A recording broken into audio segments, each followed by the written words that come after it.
A 24-year-old woman has gone missing from the San Mateo Bridge 10 days ago, and her family and friends are desperate for your help to find her. And I'm going to be very honest, this is one of the strangest missing person cases that I've ever seen. This is 24-year-old Qianya Huang, also known as Amy Huang, a clinical social worker who advocated for mental health. And at 1:20 in the morning on Tuesday, April 1st, Amy Huang leaves her home in South San Francisco wearing her pajamas and slippers, gets into her white Toyota, and she starts driving towards San Lorenzo. Now, Amy's car, which is equipped with a dash cam, recorded 2 stops before she disappeared. The first one at 1:50 a.m. Her dash cam is 1 hour behind still because of daylight savings. At this exact coordinates in front of this building with the number 7 on it, which takes you to this exact location on the San Mateo Hayward Bridge, to this emergency pullover spot right in front of this building with number 7 on it. And the second stop was roughly about 20 minutes later around 2:10 a.m. at this location, which if you type in these coordinates, takes you to this part of the San Mateo Hayward Bridge, right here in front of this pole with these numbers and letters on it, which if you zoom in on the dash cam is this exact same pole. And this is where a car was found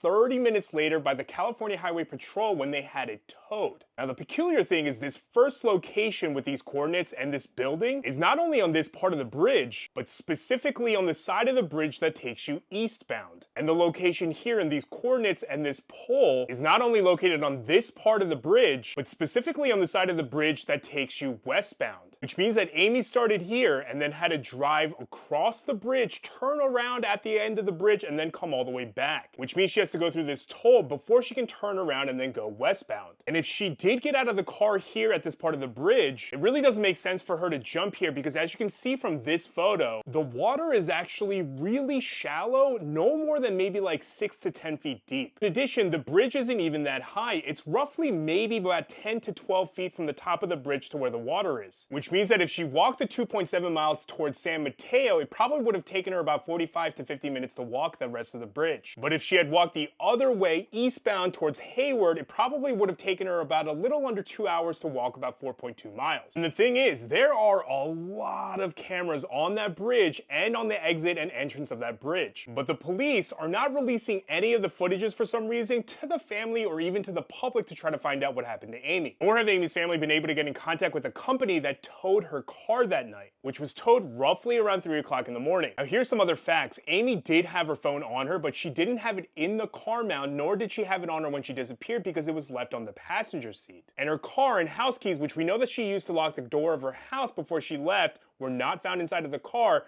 nor was her Apple Watch on her because she left it in her bag at home. Her recent searches on search engines was not that concerning. Amy has no history of mental struggles, nor is she on any medication that her family is aware of. She's had no relationship or drama in her life that her family is aware of.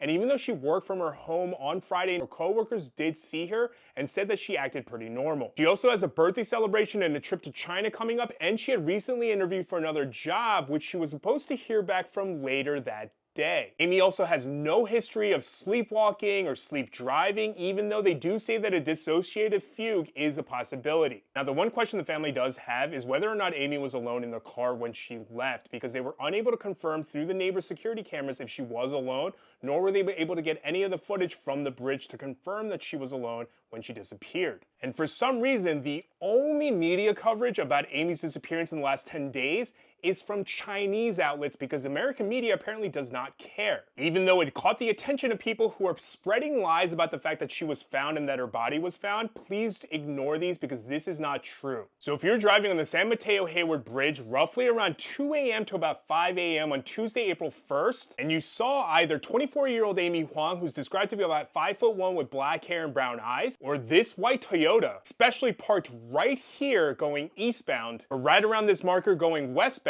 I need you to check your dash cams for this woman in this outfit or this vehicle. I need you to call this number immediately so that we can bring Amy Huang back home.